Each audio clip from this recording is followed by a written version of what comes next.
It was terribly cold that November day. It didn't help that Sam was suffering from a bad cold. He was completely miserable. The problem was made worse by the fact that he had to work outside in the cold. Sure, he could have stayed home and been sick like so many others, but that was never his way of avoiding work. It was his family's company, and he always gave his all to everything he did. One day he heard someone say, "If it's worth doing, it's 100% worth doing." He never called in sick unless he was physically unable to work. This only happened twice.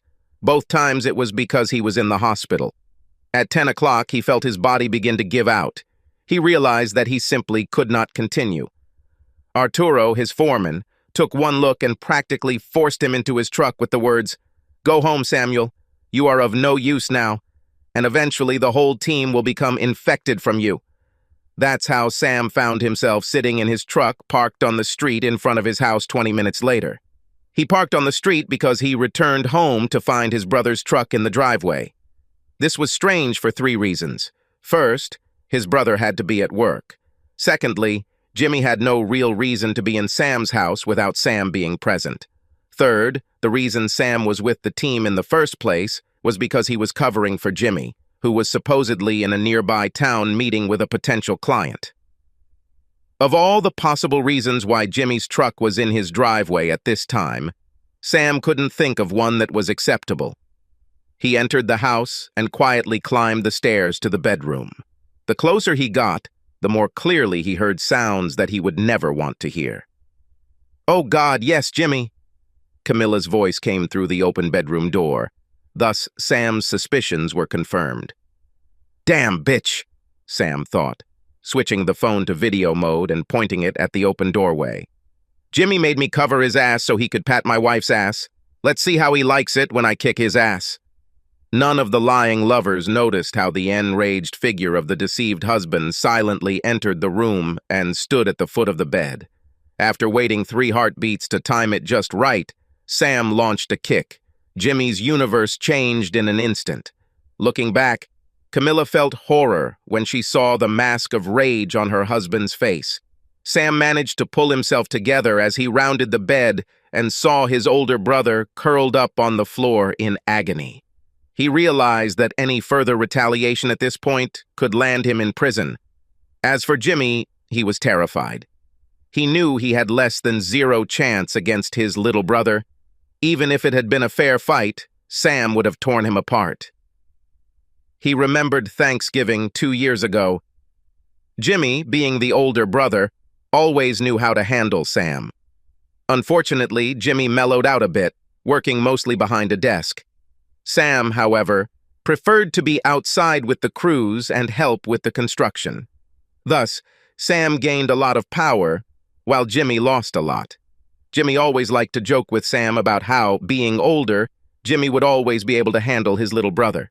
That day, Sam defied his older brother right in front of Jimmy's wife. They will have an arm wrestling competition. Jimmy, thinking it was funny that Sam actually defied his older brother, let his overconfidence lead him. "Okay, it's time to show my little brother who's boss again." Jimmy grinned at his wife. Jimmy and Sam walked over to the table and sat down. "Oh, damn," Jimmy muttered. No matter how hard Jimmy tried, he couldn't move Sam. Sam just sat there and grinned. His biceps flexed, but Jimmy knew Sam wasn't giving it his all. He looked at Sam's face and saw that Sam was just playing with him. Jimmy saw that he was about to be thoroughly humiliated in front of his wife and entire family. He saw in Sam's eyes all the humiliation and bullying that he inflicted on his younger brother. He could see that Sam was enjoying this little payback. Sam even went so far as to lower Jimmy's hand halfway and look at his watch before returning it to its neutral position. The humiliation was complete when Sam yawned boredly and effortlessly took Jimmy's hand and placed it on the table. After this, Jimmy vowed revenge. The truth is, Jimmy deserved what he got. He bullied his younger brother all his life. No neglect could go unpunished. Jimmy got divorced before next Thanksgiving. His wife hired a private detective and caught Jimmy having an affair. 6 months later, Camilla and Sam were married. My father, Jacob, started his own construction company when I was 3 years old. He created it as a corporation, but all shares were owned by family members. My mother, Evelyn, started out as an accountant. I had one older brother, Jimmy, whom I introduced earlier, and a younger sister, Stephanie, or Steph as she preferred. For the most part, we were happy. My parents loved us, and we loved each other. Jimmy was something of a bully and rarely missed an opportunity to outdo me in his position as big brother. Steph was the favorite child in the family. She was not only the youngest, but also a girl. Of course, my parents spoiled her. To me, she was a bitch. So my older brother was the heir apparent, and my sister was a spoiled brat. I was the middle child. Of course, my parents loved me, and I loved them. They didn't really have a favorite. At least I'm sure they didn't think so, but my older brother was still the heir apparent, and my younger sister was the favorite child in the family. In terms of siblings, my brother was the big brother, and always made sure I didn't forget that. My younger sister seemed to view me as something more than an inherited, useful servant. I'm sure my parents didn't realize what they were doing when they demanded that I drive her after I got my driver's license. It doesn't matter that I didn't get the same benefits when my older brother got his driver's license. So, I understand that you will think that I am whining or feeling sorry for myself. This is not the case. These are simple facts. I knew who I was and what the situation was. I wasn't mad at my parents yet. That's just how it worked. Everyone has their place in the family. I was the middle child. I gradually began to understand this. My older brother would eventually take over the business. Here's how it works. My little sister would be taken care of. That's how it worked. I was the middle child. I'll have to go my own way. I knew it. So here I was, married for almost a year and a half, finding my older, divorced, cheating brother having sex with my wife in my house in my bed. There is no need to go into detail here. Jimmy grabbed his clothes and ran out the door. It took Camille 20 minutes to pack her things, and she left too. The house was mine before we met, so it was not part of any public property. We had a prenuptial agreement, so I simply signed a power of attorney with my lawyer, laid out my terms to him, and left town. My lawyer sent me the final divorce decree in 6 months. Okay, so it looks like everything went smoothly. That did not happen. Of course, I left the city, but I didn't go very far. I went to talk to my parents. I showed them the evidence. They told me I needed to get over it. Jimmy was going to take over the company, and I needed to leave it for the sake of family harmony. My sister also joined them. Sure, Jimmy was an asshole, but that was just a minor blip on the path to a greater good. If I clicked on them, I would lose. Let it go, and be happy for Jimmy and Camilla. To make matters worse, Camille moved in with Jimmy that same night. I was told not to make waves. Jimmy was the chosen one. It was very obvious that I was alone in my struggle. I vowed never to return until I had my revenge. Look, Jimmy will take over the company in a few years. Yes, we are disappointed with what he did, but we are not going to disown him. Deal with it and get in line. Don't try to make us choose between the two of you.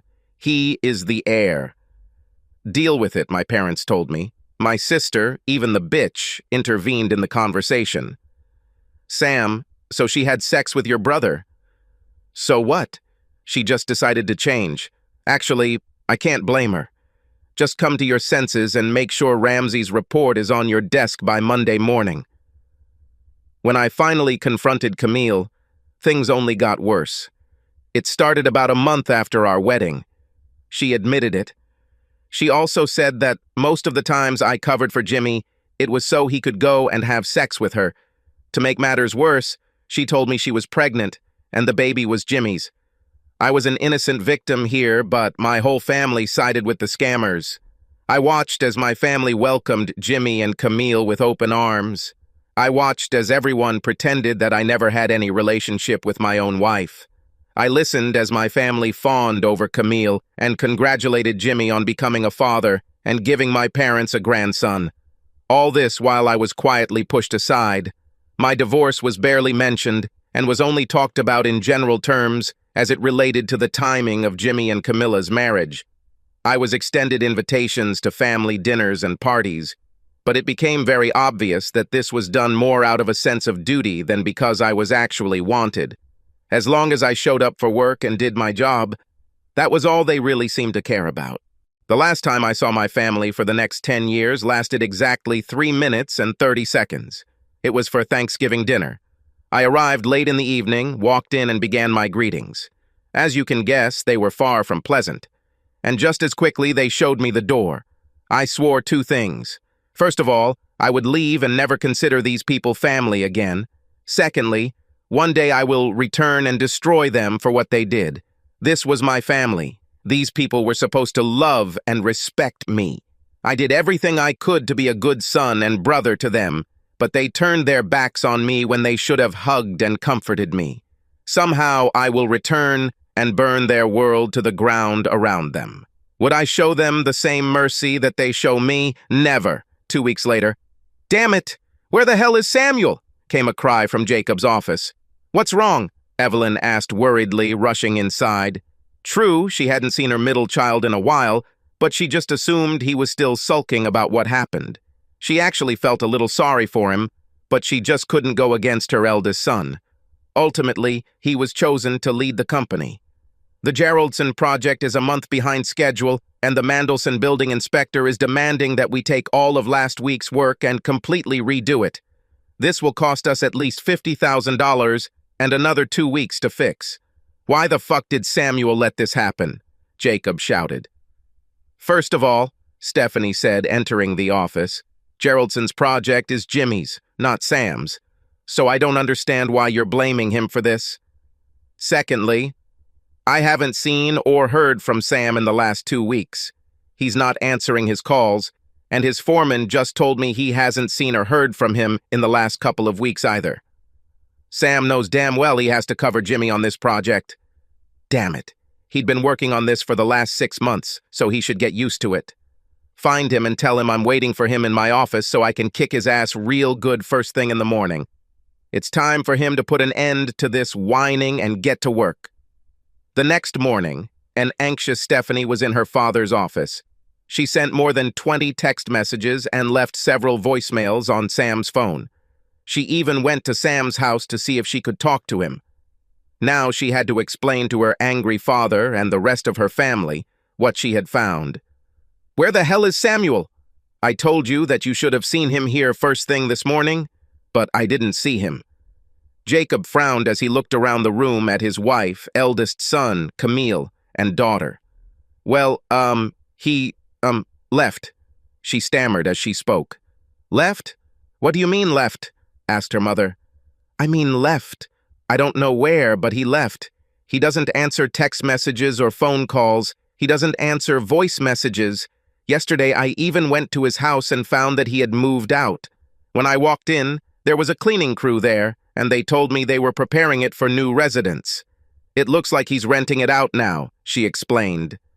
"Are you trying to tell me that he abandoned his family?" Jacob practically screamed. Stephanie had a rather restless night following her discoveries. Not being able to sleep made her remember quite a few things that had happened and been said over the past few years. Sleeping became even more difficult as her brain began to move in the only logical direction, as every memory of how everyone treated her brother was played out in bright colors and surround sound. "No," she said in a soft voice. "I think he knows his family abandoned him." I joined the Army Corps of Engineers when I left home. I went to college and worked part-time for a company until I graduated. My degree was in civil engineering, and I also completed an MBA. Of course, Jimmy was going to lead the company, but I would also be part of the executive team. That was the plan anyway. Now I began to make other plans. My plans have changed since I first left home. My new plan was great, and today it should come to fruition. I couldn't help but smile as I watched my little sister enter the building across the street. She looked at me, but it was obvious that she didn't recognize me. I have changed a lot over the past 10 years. I had some time, so I thought back to the last few years. As I already mentioned, I joined the Army. With my education and background, I was welcomed with open arms. I found myself in a sandbox, rebuilding infrastructure. I had a lot of free time, so I used it for training, including weapons training, and I even hired a couple of special forces guys to teach me hand-to-hand combat. Not that I needed it, but I wanted to improve my strength and be able to defend myself if necessary. It took 6 months before I was enlisted in the Army. By this point, I had been promoted to captain, and my commanding officer was making noise about re-enlisting. To be honest, I really thought about it. We were heading to a new place when this happened. An improvised explosive device exploded as we drove past. Our Hummer was destroyed, but managed to survive most of the blast and shrapnel. I was wounded, but at that moment, I didn't think it was severe. And yet, it hurt like hell. I heard shots ringing out around me as I tried to get out of the destroyed car. It was then that I noticed that the lady we were accompanying, one of the members of Parliament, was indeed seriously wounded. Her leg was badly damaged, and she was losing a lot of blood. I had just grabbed the first aid kit to start trying to slow her blood loss when someone screamed that the car was on fire. Putting the first aid kit in my hand, I unfastened her seatbelt and managed to get her out of the car and drag her to a place where we had some kind of shelter. I managed to slow the bleeding while the gunfire raged around us. Once I had done all I could for her, I took up my rifle and went into action, doing my best to keep the enemy away from our position. I didn't care how much blood I was losing myself as I knelt next to her, shooting at anyone who looked like they were trying to get to us. 20 minutes later, I was completely exhausted when I heard the flapping sounds of helicopters overhead. My body finally gave in as soon as I saw the paramedics running towards us. Sons of bitches! Load these two onto an evacuation helicopter immediately. I heard someone scream, and then everything plunged into darkness. My eyes opened to a pair of green lakes, surrounded by the face of an angel with shiny red hair. "I am in heaven," I muttered. The angel's eyebrows furrowed, and then her face brightened. "Why do you think so?" she asked in a sweet, melodious voice. "I was sure that I would survive, but apparently I died." "Why do you think you're dead?" "Well, I've never died before, so I can't be sure, but I would think that when someone wakes up and sees an angel looking at them, that would be a clear sign that they have died."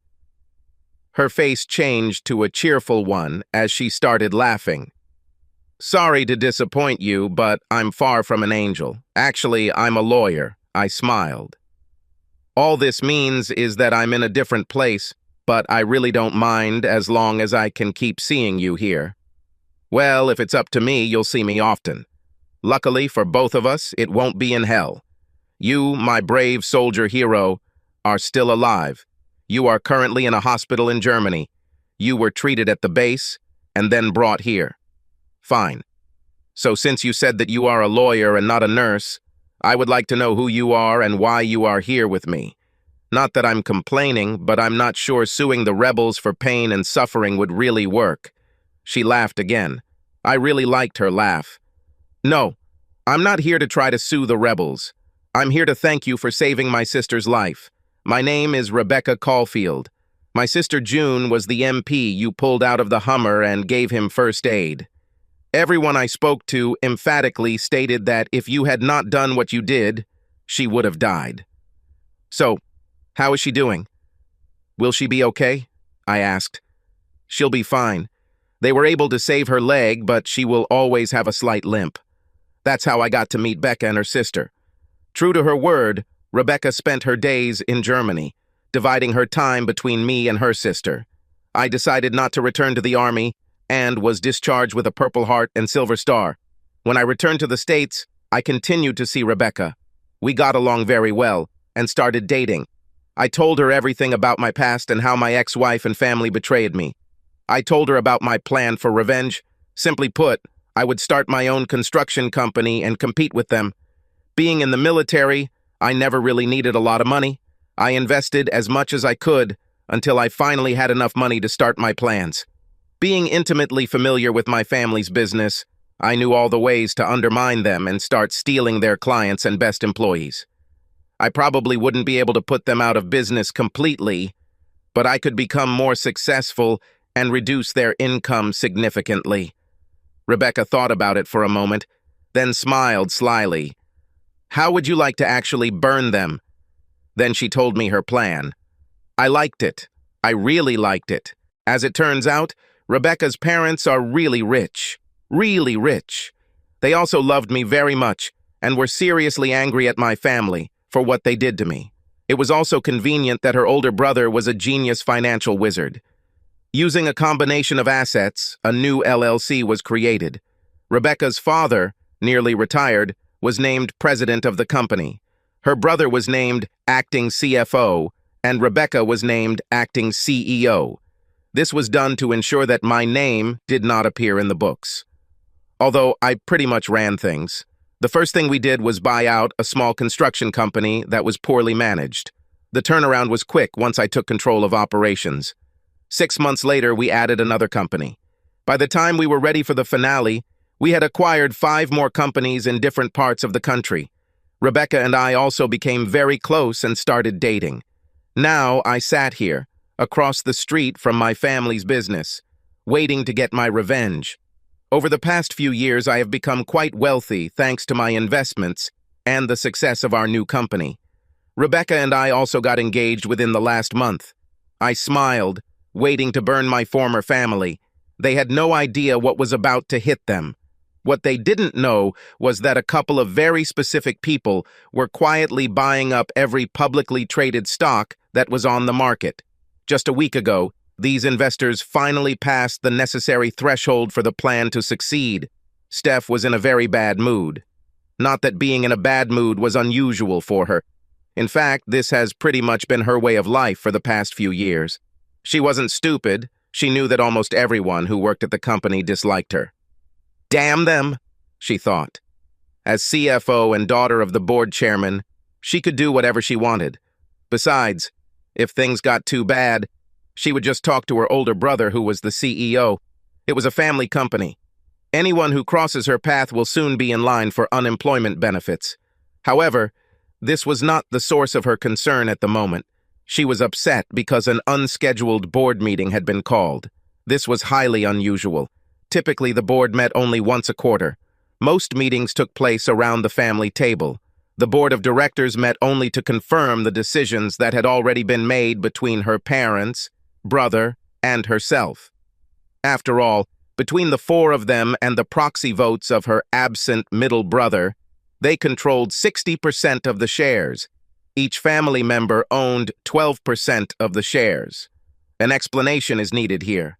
A few years ago, the family, minus Sam, who left without a word, decided a major expansion was needed. The decision was made to go public and sell shares to raise capital for expansion. The family ensured that each family member retained a 12% stake, thereby maintaining control of 60% of the company. Although no formal agreement was made with Sam, his shares were used for voting along with those of other family members. No one paid much attention to this, since he refused any contact with them. He even refused to come to Jimmy and Camilla's wedding after Sam divorced her. None of the family even knew where he had gone or where he was now. After 10 years of silence on his part, it was simply assumed that his votes belonged to the family, and they could do whatever they wanted with them. Steph paused, about to open the door to the office building. On the other side of the street stood a tall, well-built figure of a man. She only managed to glance at him briefly, and he seemed somehow familiar to her. At that moment, a bus passed by and the figure disappeared. Shrugging, she opened the door and entered the building. Steph was very bored during the meeting. Procedure still had to be followed, although the board had recently met last month and was not due to meet again for another 2 months. The minutes of the last meeting were read out. An old case where they repeated what was discussed last month.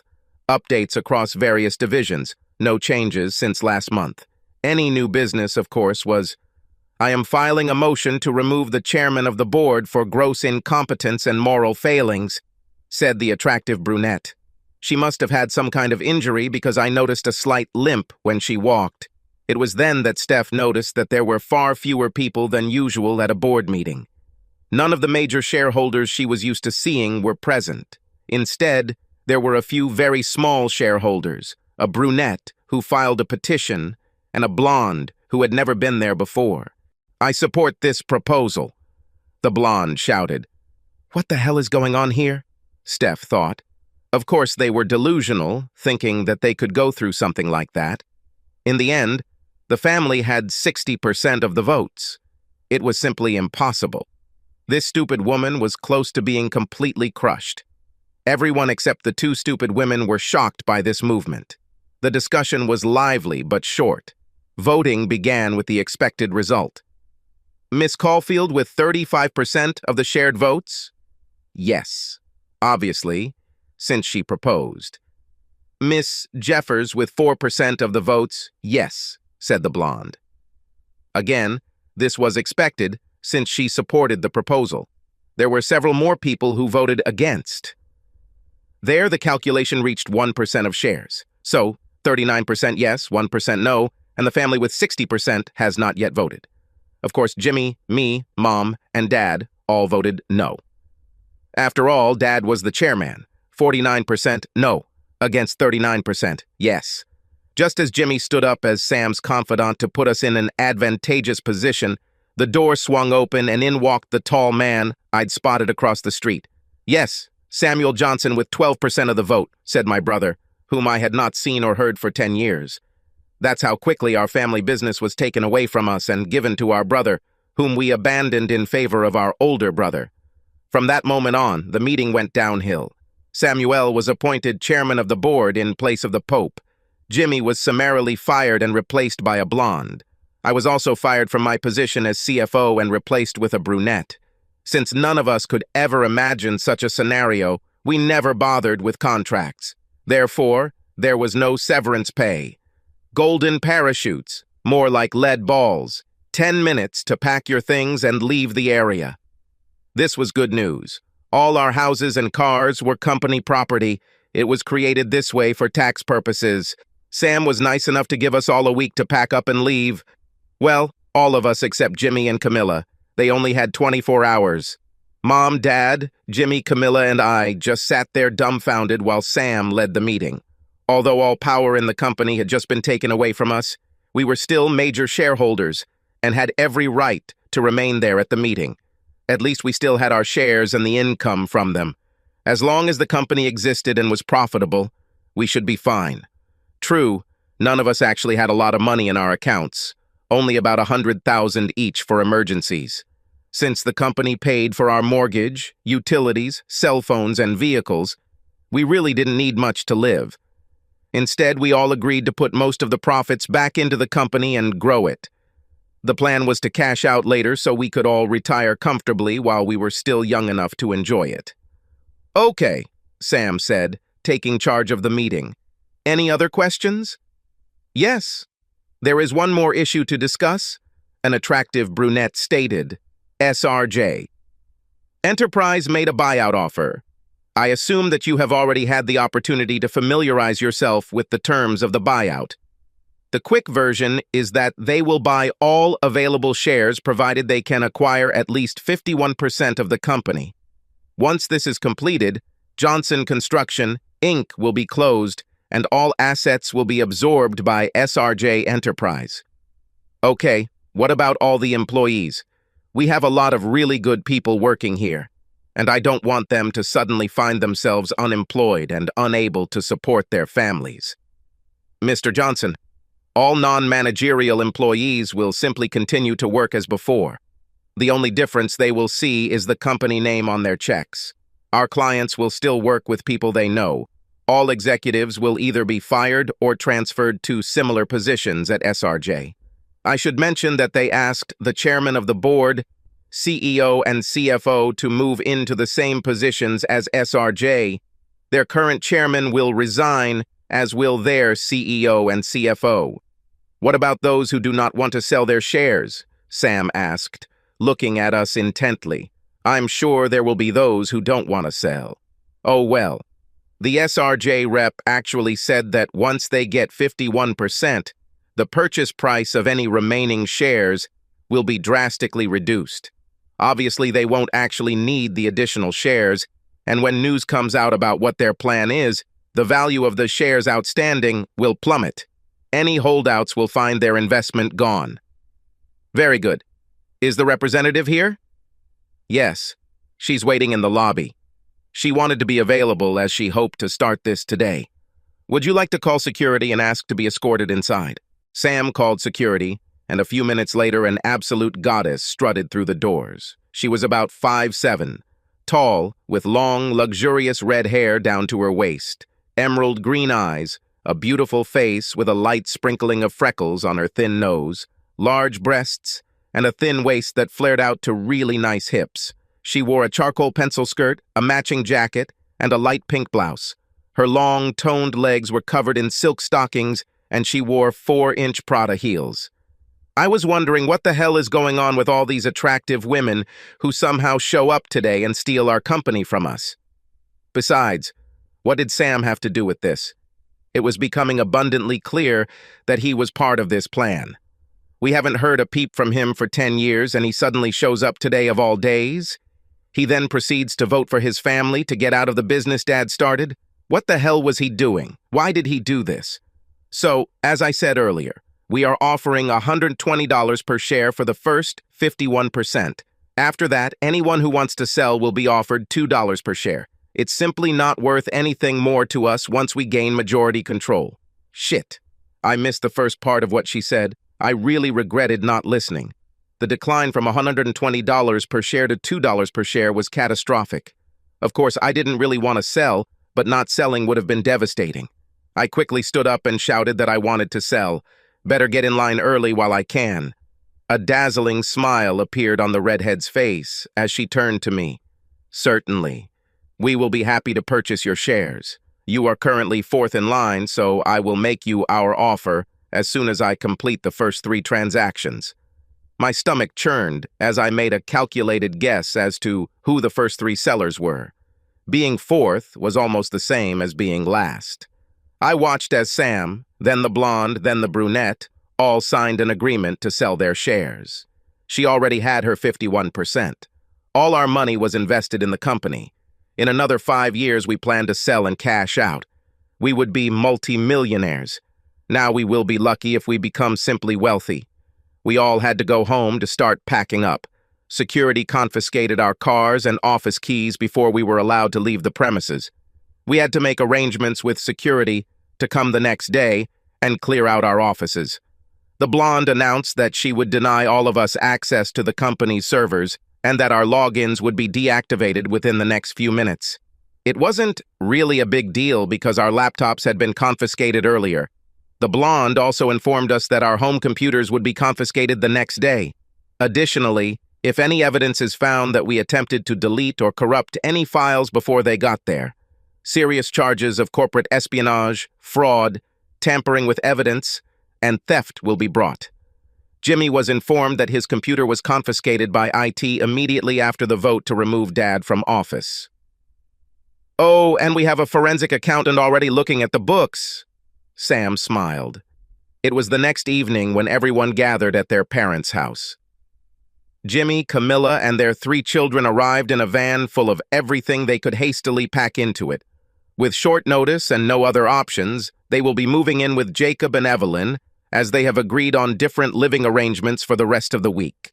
After the truck was temporarily unloaded into the garage, family members gathered around the table to plan for the future. Fine. We need to figure out how we will react. We can't just sit back and tolerate this. We need to fight back and take back what is ours, Jacob stated. Great, Evelyn answered. But what are we going to do? How can we fight this? Where do we even start? We will contact our lawyers and begin filing claims. But, Dad? We don't have any lawyers. The lawyers work for the company, and we no longer control the company. We would have to hire other lawyers, and they cost money. Now, I know we all have accounts where we've been hiding money, but this is going to be a long legal fight. And right now, I need all the cash I can live on until I find another job and get back on my feet, Stephanie said. Maybe it's time for me to visit my little brother.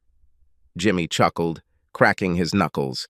Camilla looked at her husband critically. She got a good look at her tall, muscular, and confident ex-husband as he rode them around in the boardroom. I would strongly advise against doing this, she said. It didn't end well for you the last time you tried it, and now he looks a lot tougher and stronger than he did back then. Jimmy started to say something and then went quiet. Stephanie listened to him and added criticism to every stupid idea. She listened to an idea that no one had mentioned. It was the only thing that had even the slightest chance. She knew it wouldn't fix everything, but it might make their current situation a little easier. Maybe we could just go and talk to him. The sudden silence was deafening as everyone in the room suddenly looked in her direction, as if she had suddenly grown a third eye. Maybe if we went up and talked to him and asked for forgiveness for the way we treated him. Maybe if we begged him for mercy, he wouldn't be so harsh. Obviously, he will never take it all back. But maybe if we bow before him and admit that we were so wrong in the way we treated him, he might just ease our pain enough that we can survive and not be completely destroyed. Pandemonium ensued. You expect me to walk up to him with my tail between my legs and humiliate myself in front of this brat after he abandoned his family? And then he comes back here 10 years later without a word and stabs his own flesh and blood in the back? Are you crazy? I will never disgrace myself by bowing to that ungrateful bastard, Jacob roared. Seriously, sis? After the way he treated me and my wife before he ran away, and then what he did today, do you really think I could do anything other than find a way to put him back under that slippery rock from which he crawled? Hell no, Jimmy shouted. Even Camilla screamed her disgust at groveling before her weak ex-husband. Jimmy is 10 times bigger than Sam. There is no way I would embarrass myself or my husband by begging this weakling for anything. Darling, her mother said in the voice of a mother who loves her daughter but must reproach her for ignorance. I understand what you're thinking, but we need to start a war with a man who has encroached on the well-being of our family. Now is the time to fight back, not admit defeat. No, we will not talk to our new enemy. We will find a way to attack and take what is ours, she finished. Having completely dismissed Steph's idiotic idea, the discussion returned to possible ways to fight back. Steph remained silent as the conversation continued around her. She had already decided what she needed to do for herself. She needed to jump off the platform before the train crashed. She realized too late what their loving family had done to her older brother. But by then, Sam had disappeared. She never got the chance to tell him how sorry she was for her words and actions. She was a self-centered, spoiled child back then. Her epiphany came 2 weeks later than it should have. June Caulfield looked up when the secretary ushered Stephanie Johnson into her office the next morning.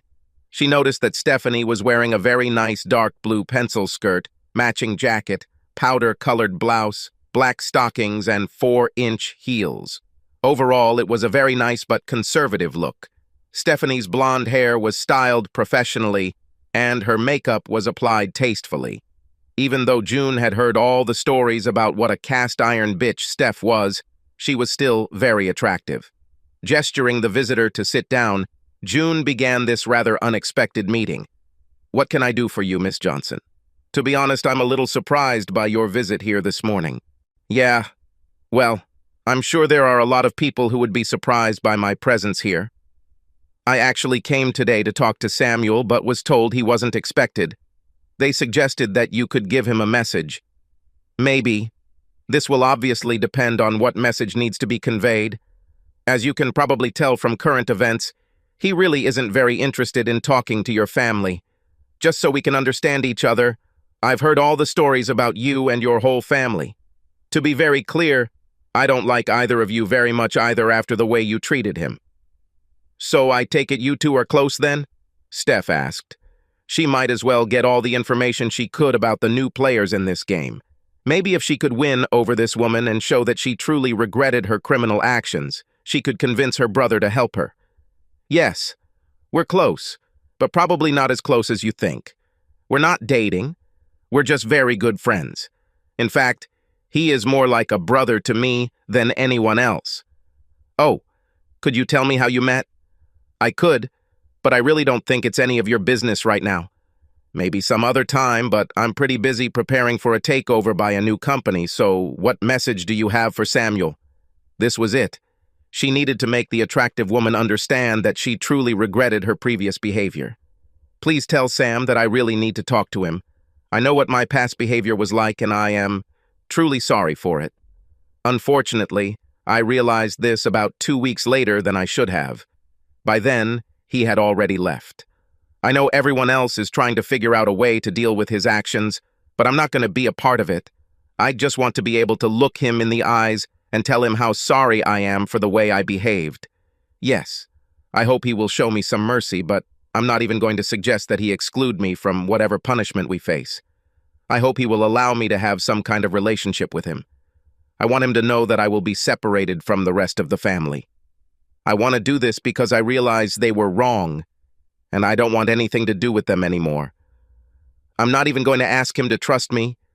I just want to be able to see and talk to the brother I foolishly threw away. Steph sobbed. June looked at the crying woman and sighed. She had enough experience with some of her former lovers, as well as the employees she had to fire, to know the difference between crocodile tears and real tears of grief and loss. She could tell easily enough that Steph was sincere. Fine. Look, Sam's out of town for a few days. He won't be back until Monday. I'll give him your message and see if I can get him to schedule some time for you. Thank you. I appreciate it. Do not worry about it. I'll tell you what. How about we meet tonight for drinks and dinner? I don't know anyone here, and I'd like to talk to you a little more and find out what exactly you expect from all these events. To say that Stephanie was taken aback by the proposal would be an understatement. She found June to be a very attractive woman, and Steph really liked women, although she never let the rest of her family know about it. She went to parties and events with different guys to keep up the ploy, but whenever she was out of town, she looked for another woman. It would also give her the opportunity to learn more about the woman and her relationship with her brother. She might also find out more about the blonde and redhead who helped ambush her and her family. Not that she intended to use this information to help others in their struggles. Quite the contrary, she wanted information so she could use it to help her form a new relationship with Samuel. It would be better if she could attract allies to her side. So tell me more about what you expect. June asked a few hours later at the bar where she and Stephanie met. I pretty much said it all before. All I really want is a new and better relationship with Sam. I know I screwed up and I accept it. Trust me, at this point I will gladly accept any mercy he decides to show me. But even if he decides to throw me out on the street, I still want to show him that I have changed and want to be a better sister to him.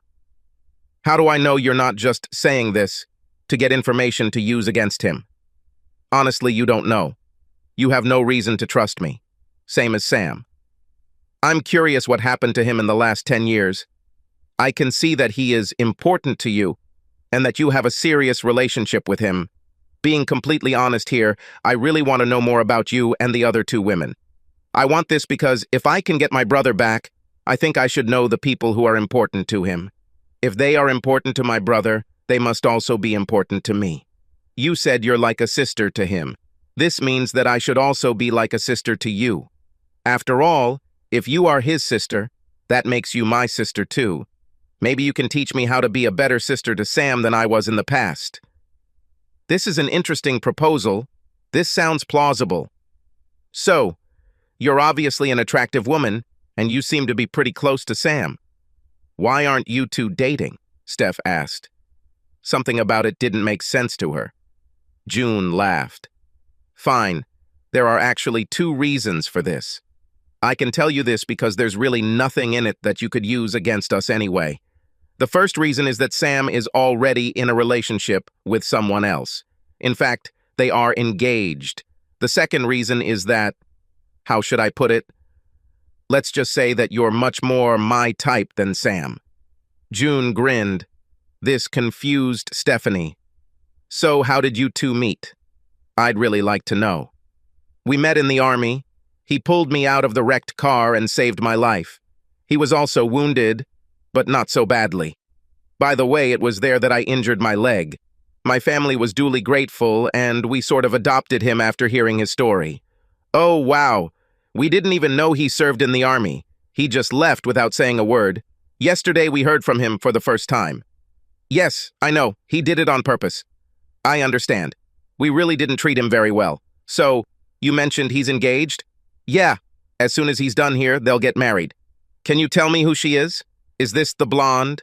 No. In fact, she is engaged to my older brother. No, Sam is engaged to my sister. I think it was love at first sight for both of them when Sam woke up in the hospital in Germany. I would really like to know that he was injured. I would be next to him. Yeah, well, Becca really rushed into taking care of him to get him back to health. She's a real bear when it comes to protecting him.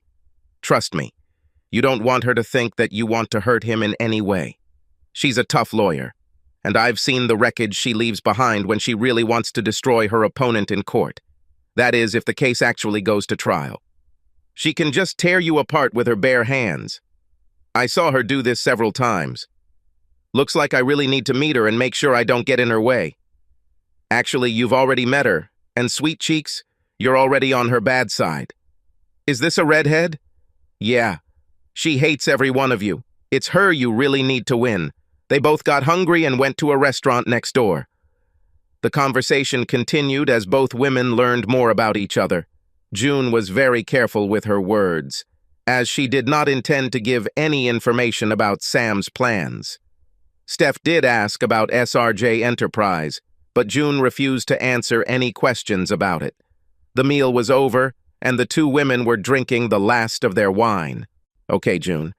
You said I need to win over your sister Rebecca to have any chance of having any kind of relationship with Sam, Stephanie said. She worked on this throughout the last half of her dinner. Yeah, she is his gatekeeper, June replied. Well, I have a foolproof plan for this.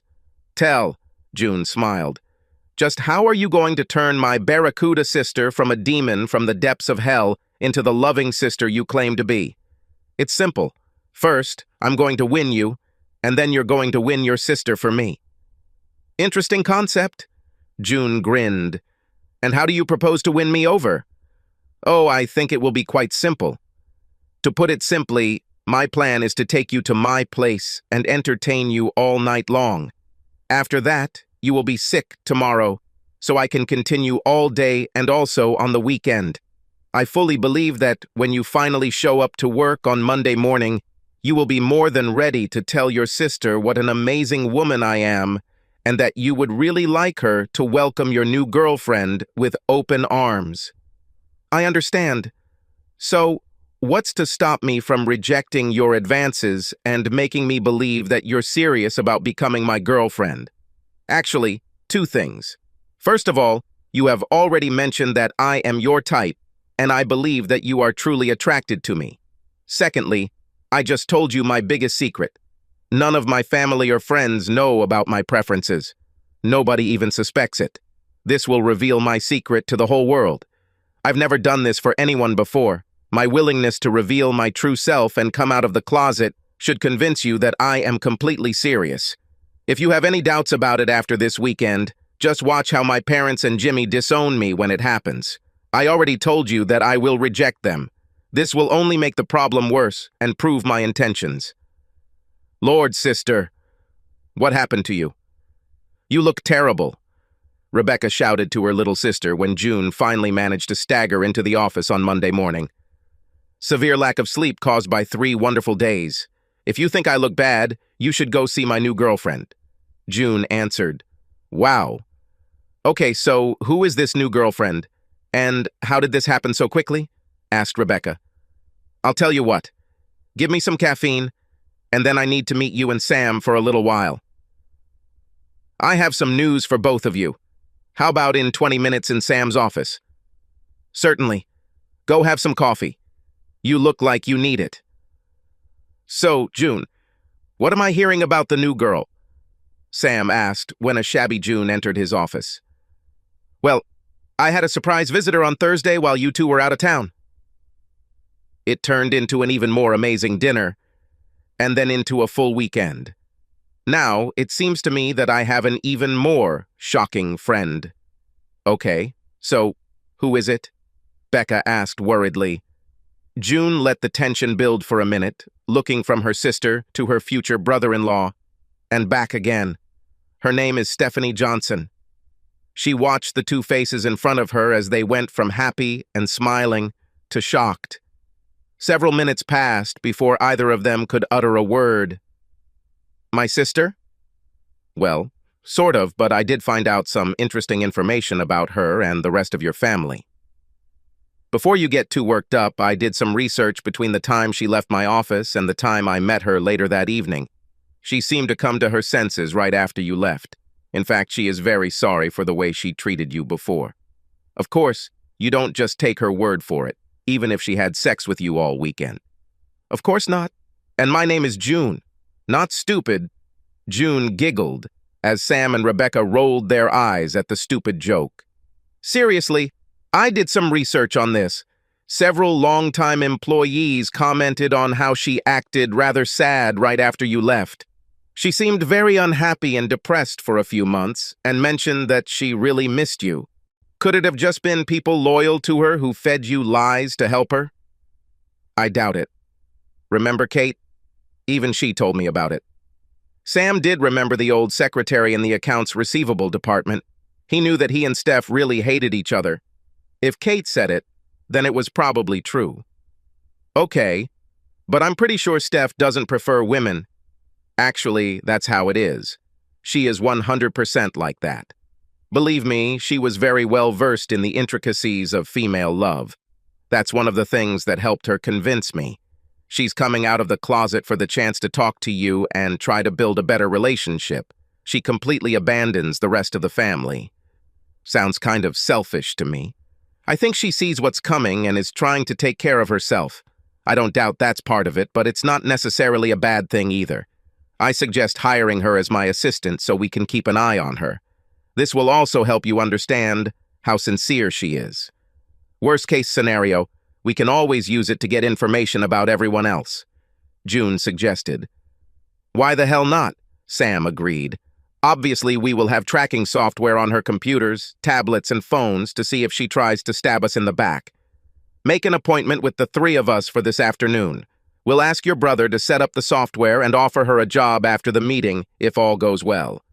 Just make sure you think with your highbrow brain and not your below-the-belt brain. Rebecca teased her sister as they ended their meeting.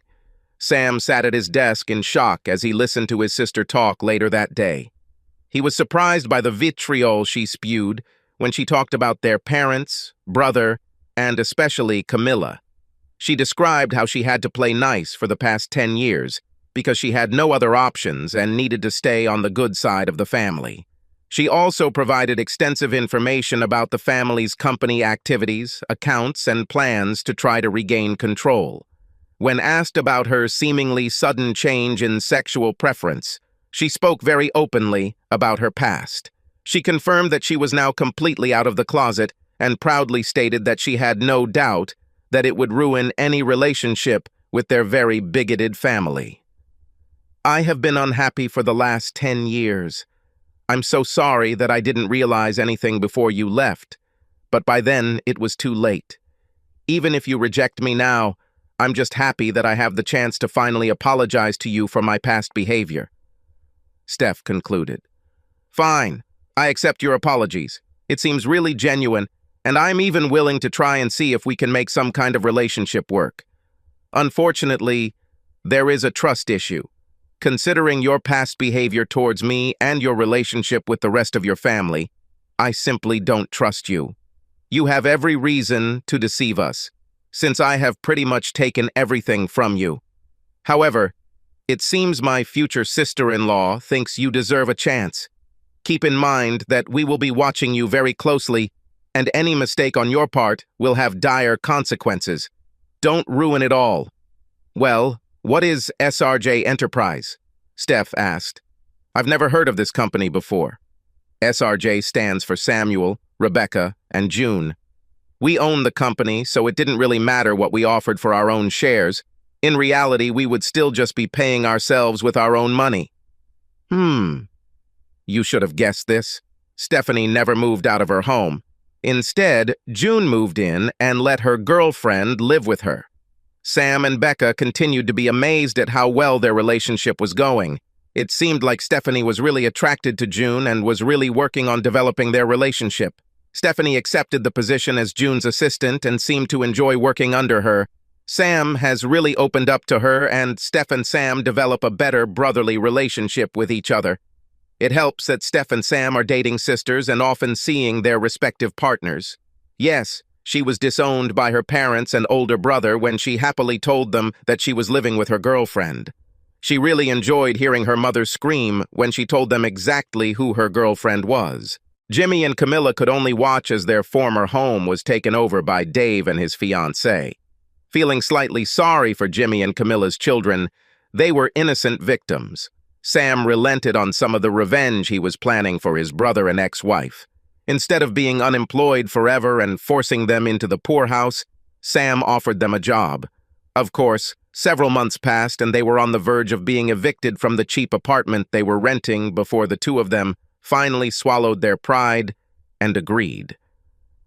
Of course, the job they were offered was not what they had hoped for. Sam, being quite popular in the community, quietly made it clear that he would have nothing to do with anyone who hired any of his former family. As for Jacob and Evelyn, they tried to sue Sam to force him to leave and give them the company back. In truth, it was a pretty weak case. But they managed to find a little-known law firm desperate for cases to take on the challenge.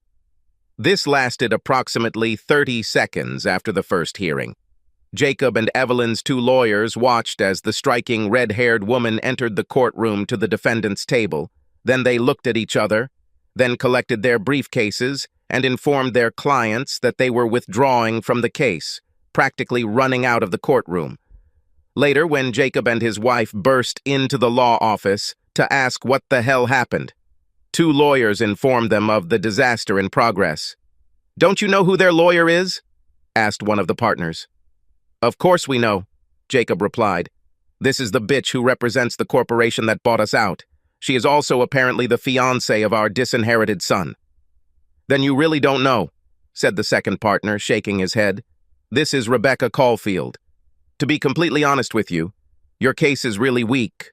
Either way, you only had a slim chance of winning. We were really hoping that they would decide that fighting in court would be too expensive and offer a settlement. At worst, their lawyers will simply review the case on its merits and probably get it dismissed. Rebecca is completely different, especially since you just mentioned that she is engaged to your son, whom you seem to clearly hate. This makes the matter personal for her. She won't be satisfied with just winning the case. She will chew you up, spit you out, and then completely humiliate and destroy you. She will then turn her attention to the person introducing you. We may be desperate for a job, but we're not so desperate that we'd be completely destroyed by taking on a lost cause against the most ruthless barracuda on the planet. With their funds running low and no other options, the couple had no choice but to move into a small, one-bedroom apartment that they could afford on Social Security. Evelyn spends her days as an unpaid nanny for Jimmy and Camilla's children, as her eldest son and daughter-in-law work. Jacob spends his days in misery, sitting on the couch and complaining about how his life has turned out. An elderly couple does not communicate with their youngest son or daughter. They rarely see their eldest son because of his work. "Let me come in, Mr. Johnson," the store cashier said quietly, entering Sam's office. "Yes, Camilla. What can I do for you?"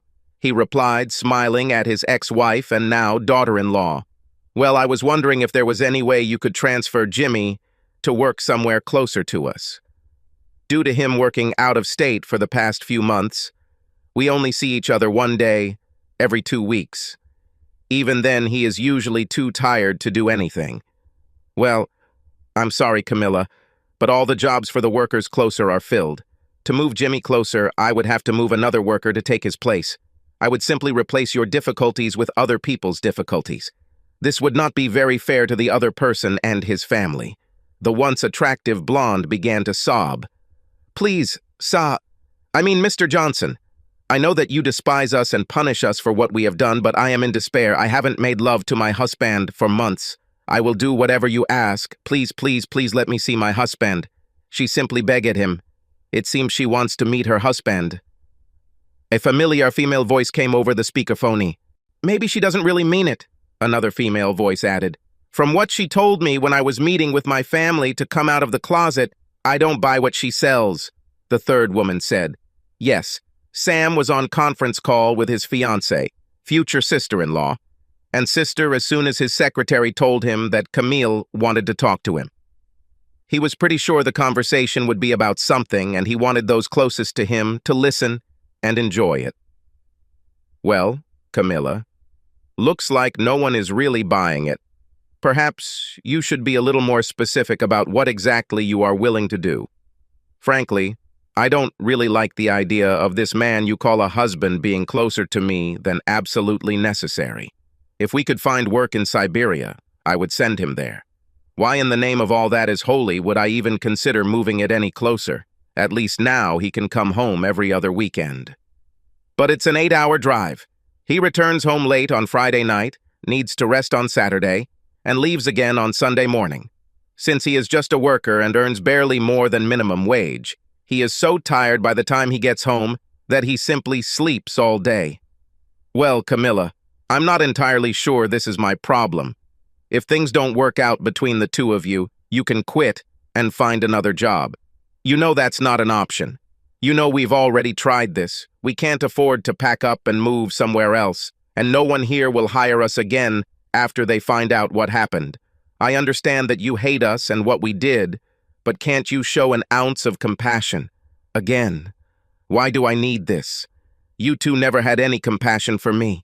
In fact, you rubbed it in my face. You two never even showed the slightest bit of remorse for what you did to me.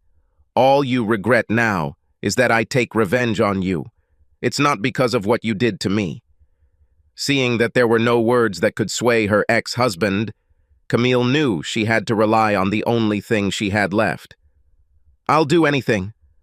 Honestly, she was hoping Sam would accept her offer and just have sex with her. Sam was bigger than Jimmy, and she always enjoyed the sex she had with him. She only gave in to Jimmy when she realized that Jimmy would be the one to inherit the company and be more successful.